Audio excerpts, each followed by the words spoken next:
Salam saudara terkasih dimanapun saudara berada. Kembali lagi bersama saya untuk sama-sama kita mendengarkan firman Tuhan, saling menguatkan.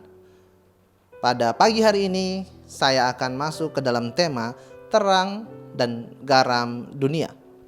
Dalam hal menjadi terang dan garam dunia, kita bisa lihat di dalam Alkitab di Matius pasalnya yang kelima ayatnya yang ke-13 sampai dengan yang ke-16. Saya akan bacakan. Kamu adalah garam dunia. Jika garam itu menjadi tawar, dengan apakah ia diasinkan? Tidak ada lagi gunanya selain dibuang dan diinjak orang. Kamu adalah terang dunia. Kota yang terletak di atas gunung tidak mungkin tersembunyi. Lagi pula orang tidak menyalakan pelita lalu meletakkannya di bawah gantang, melainkan di atas kaki dian, sehingga menerangi semua orang di dalam rumah itu. Demikianlah hendaknya terangmu bercahaya di depan orang, supaya mereka melihat perbuatanmu yang baik dan memuliakan Bapamu yang di sorga. Saudara terkasih, Yesus meminta para murid-muridnya untuk menjadi garam dan terang dunia. Garam adalah benda yang terasa asin, yang mengasinkan makanan. Ditaruh sedikit aja sudah bisa mewarnai. Sedangkan terang merupakan suatu yang bercahaya, yang bisa menerangi sekelilingnya. Bukan untuk dirinya sendiri, itulah esensi dari garam dan terang.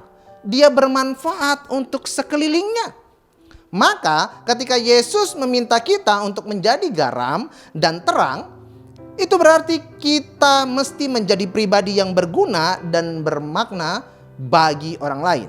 Di sini Tuhan memberikan dimensi baru tentang apa artinya mengikuti Dia.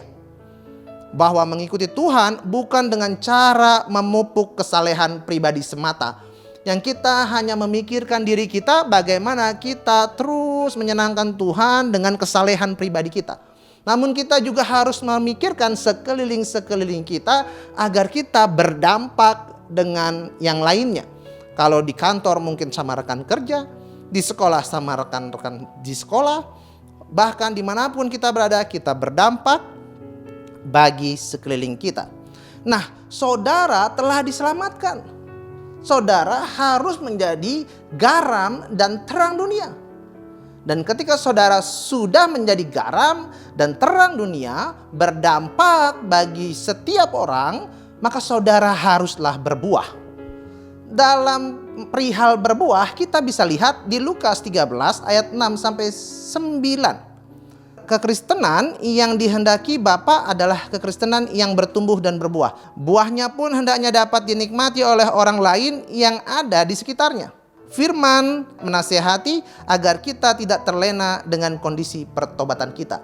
Jadi camkanlah ayat tersebut agar kekristenan yang dijalani haruslah berbuah lebat bagi sekeliling kita. Nah, dalam Lukas 13 ayatnya yang ke-6 sampai dengan 9 menggambarkan pohon ara yang ditanam di dalam kebun anggur yang memiliki makna rohani sebagai berikut. Pohon ara sama dengan orang Israel, sama dengan orang Kristen. Anggur sama dengan darah Kristus, yang menyelamatkan manusia dari hukuman dosa. Pohon ara yang ditanam di kebun anggur, orang Kristen yang telah diselamatkan dari dosa. Oleh sebab itu, Tuhan menginginkan kita yang sudah diselamatkan harusnya berbuah lebat. Namun, kalau kita tidak berbuah, maka jangan salahkan ketika kita ditebang, lalu kita dibakar. Maka dari itu teruslah kita menjadi berkat dan berdampak bagi sekeliling kita dan kita berbuah. Jika Bapak, Ibu, saudara-saudari membutuhkan dukungan doa dan konseling untuk pergumulan yang sedang dihadapi, silahkan WhatsApp ke nomor yang tertera di bawah ini. Tim doa dan konseling GKRI Diaspora City Center dengan senang hati akan menghubungi Anda. Mari kita tutup dalam doa. Bapa di surga, terima kasih Tuhan, Engkau telah selamatkan kami, Engkau telah tunjuk kami Tuhan untuk menjadi garam dan terang dunia Tuhan. Tolong juga Tuhan, berikan kami jiwa-jiwa Tuhan untuk bisa kami menangkan dan kami bisa berbuah. Terima kasih Tuhan, di dalam nama Allah Bapa, Putra dan Roh Kudus hamba telah berdoa. Haleluya. Amin.